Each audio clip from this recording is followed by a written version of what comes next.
Happy Thursday. Today I'm going to talk about belonging as a return to maybe one of my favorite things to do, which, if you can't tell from where I record most of my videos, is read. I want to talk about a book here by an author called Emily White. It's called Count Me In, and it talks about, how to envision belonging, being included in the different spaces that we move through, like both at home, within ourselves, in our friendships, relationships, workplaces. And I find this is a topic that is, it won't be the first time I've said this, it's very important to me. I have often thought I found places to belong, people that I belonged with, and invariably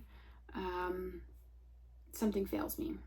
And I'm not really interested at this point about fault, because I think that's a nasty, slippery slope to go down. I think I just want to understand it more. Maybe then I'll learn lessons about what exactly would have happened, or maybe where there was things that were missing. But there was a takeaway in one of the chapters that I was reading today that I thought was kind of poignant. When I think of the word belonging, it's pretty simple for me. It means that this is somewhere that I'm wanted. And the book is really great to kind of break it down into these different places and spaces, because the reality is that's probably going to look and feel different, and the definition might change a little bit depending on where you're existing at the time. Like how we experience belonging at work might be different than how we experience it at home, or in our friendships. And maybe there is a core thread that exists amongst all of those things that we can transmute through all of those spaces. But I think the definition that she's highlighted in this book is actually really great. So the definition comes from a nursing professor from the University of Michigan named Bonnie Haggerty.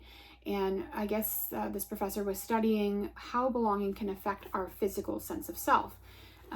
Much like everything else in terms of needs, we may or may not find that our bodies react, and our minds as well, when we feel an absence of belonging, when we're not sure where we belong in this world. So her definition says, belonging equals a sense of being welcomed, needed, or accepted by a group, as well as a sense of fitting or matching with that group. And I think it's interesting, and Emily highlights this in the chapter, is that it is not, those sound similar, but they're not. And it is not the presence of one that actually creates belonging, but it is both in symbiosis together. So that first one of being welcome, needed, or accepted, that means I have permission to be here. I am not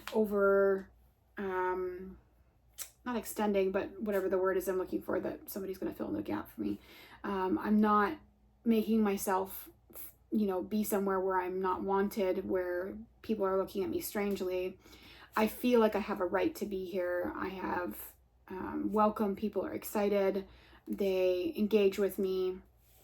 And the second part is plus a sense of fitting or matching with that group. So the first one is external, based on how people treat you. And the second one is based on how it feels when you're doing that interaction. And when I say that you kind of have to decide for yourself, if this is the definition, is how do you know that you fit or match with a group? What values do they have? What interests, what hobbies, whatever the definition is for you that would be important. When you think about belonging, you almost want to define that so that when you meet other people, you can kind of have this in your head where you're going, oh, well, these are the things that are important to me. They understand and respect that. For example, for me, when I have friendships, I expect, I need, and understand my own belonging based on reciprocity, in terms of, am I the only one initiating conversation? Is there back and forth between us? Do I feel like this person actually wants to talk to me?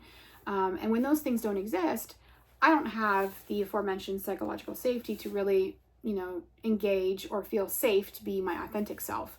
And it's kind of funny that we hit or I chose this topic after all the videos that I've made, because all of those things are also required for belonging, but they're like once these two things here have happened, we need, in order to protect the belonging, we need those things. We need to keep those things going.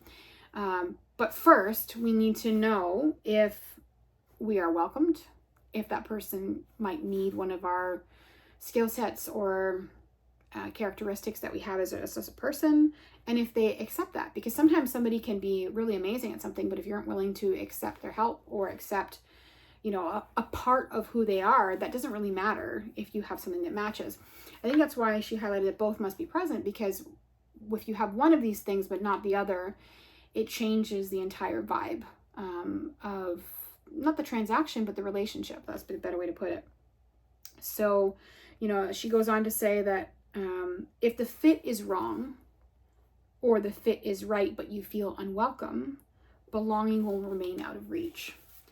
As somebody involved in communities, both in my local community, online communities, I think this is an important read. I think, you know, when I'm considering how I can create that for other people, considering those layers is important. I think too, though, when we're considering how we show up in the world, when we consider how we treat the people in our lives, it's important to remember that.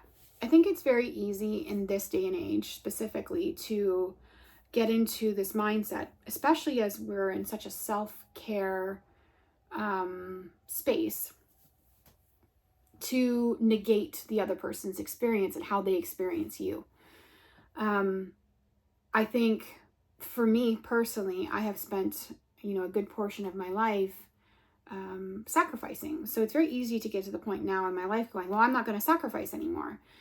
But then I'm discounting someone else when I do that. So I think there has to be a happy medium, much like they talked about in belonging, of when do we show up for ourselves in the ways that feel like they're an absolute, and when do we, you know, bend, compromise, consider the other people around us in order to protect and foster that sense of belonging.